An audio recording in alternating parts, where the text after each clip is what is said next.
What if you could memorize 10,000 words and still freeze the moment someone asks, "How was your day?" This happens to millions of learners every single year, and almost nobody talks about why.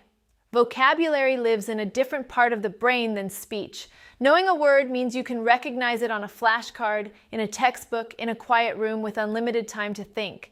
Speaking means pulling that same word out of storage in under a second, while someone is staring at you, while your heart is racing, while the conversation refuses to pause and wait for you to remember.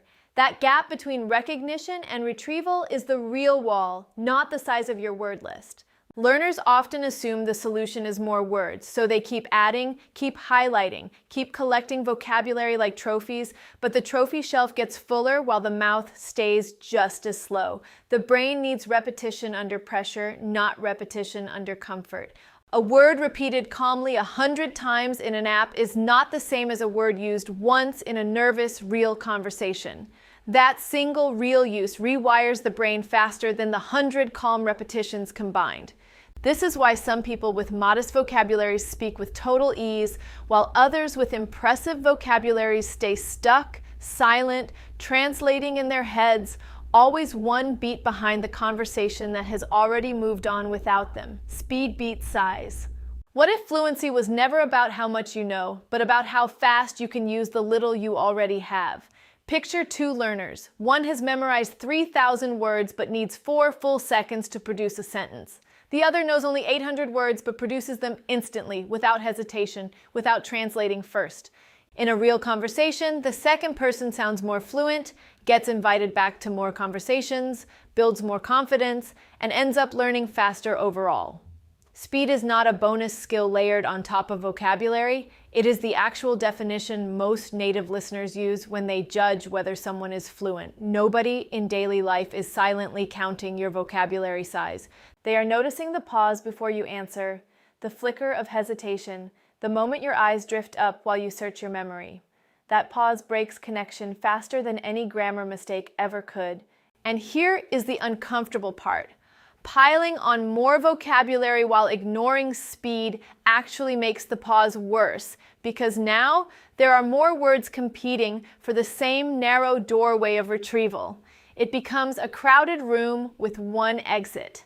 The learners who sound naturally fluent train speed on purpose using timed drills, shadowing, and pressure practice, while the learners chasing word counts kept building a bigger room with the same tiny door. Sentences, not words, carry.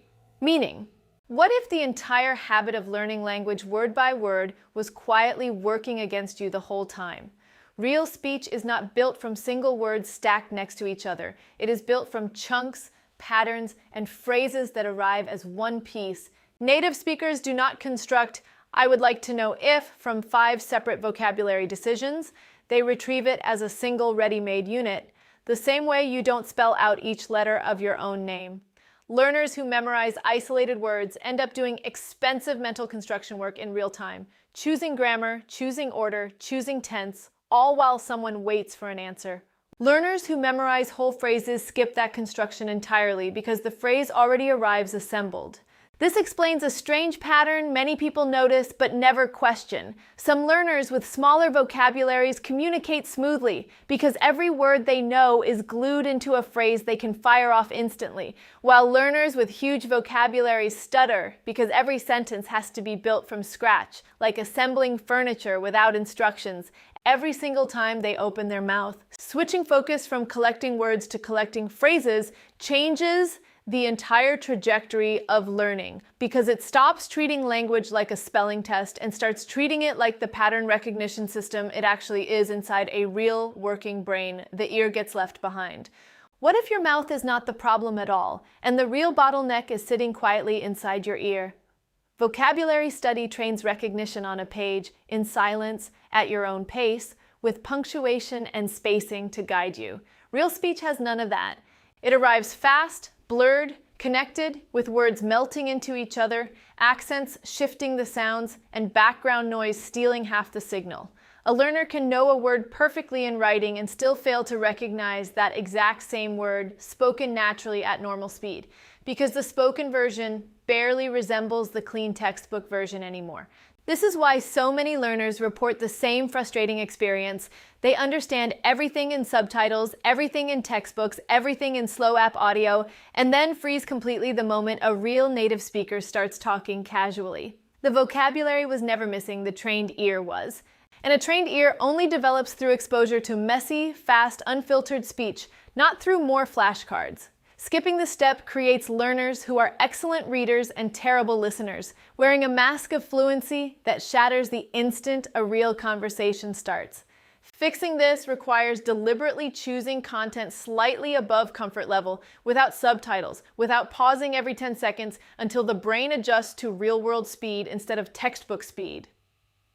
Fear freezes fluent brains. What if the biggest obstacle standing between you and fluency was never linguistic at all? Picture a learner who has done everything right, studied consistently, built solid vocabulary, understands grammar rules cold, and still goes completely silent the moment a real person asks a real question. This is not a knowledge problem, it is a nervous system problem. Fear of mistakes triggers the same stress response as physical danger, and under that stress response, the brain narrows access to memory, including language memory. Words that were perfectly available 5 minutes earlier during quiet study suddenly vanish the instant real pressure appears, not because they were forgotten, but because stress temporarily blocks the retrieval pathway. This explains the strange, frustrating experience so many learners share: total confidence at home, total blankness in public. The fix is not more vocabulary, more grammar, more study.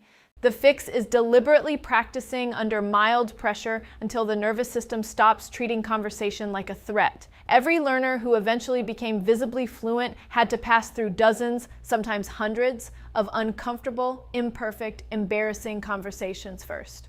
Comfort was never the starting point. It was the reward waiting on the other side of enough repeated exposure to real pressure. Skipping this step means staying permanently stuck with excellent private knowledge and no public voice to show for any of it. Translating instead of thinking. What if the extra second of silence before you speak is not hesitation at all, but a hidden translation machine running quietly in the background? Many learners never actually think in their target language. They think in their native language first and then translate every single sentence before speaking it. This double process costs time, costs fluency, and eventually costs confidence because the listener notices the delay even when the learner doesn't consciously feel it happening. Vocabulary study rarely touches this habit directly because flashcards reinforce translation by design, showing a native word next to a foreign word, training the brain to link them rather than to bypass the link entirely. Breaking this habit requires a completely different kind of practice, one built around describing thoughts directly in the target language, narrating daily actions internally, forming opinions without ever passing through the native language first. Learners who make this shift report a strange, sudden feeling, almost like a switch flipping, where sentences start arriving already formed instead of arriving as something to construct. This is often the real invisible line between someone who studied a language for years and someone who actually speaks it, and it has almost nothing to do with how many words either person has stored away in memory.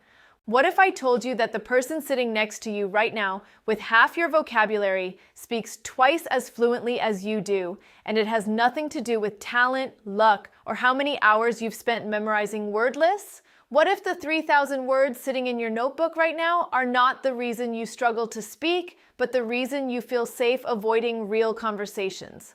What if fluency was never hiding behind one more vocabulary list, one more app streak, one more flashcard deck, and it was hiding somewhere you never thought to look? Stay with me for the next few minutes because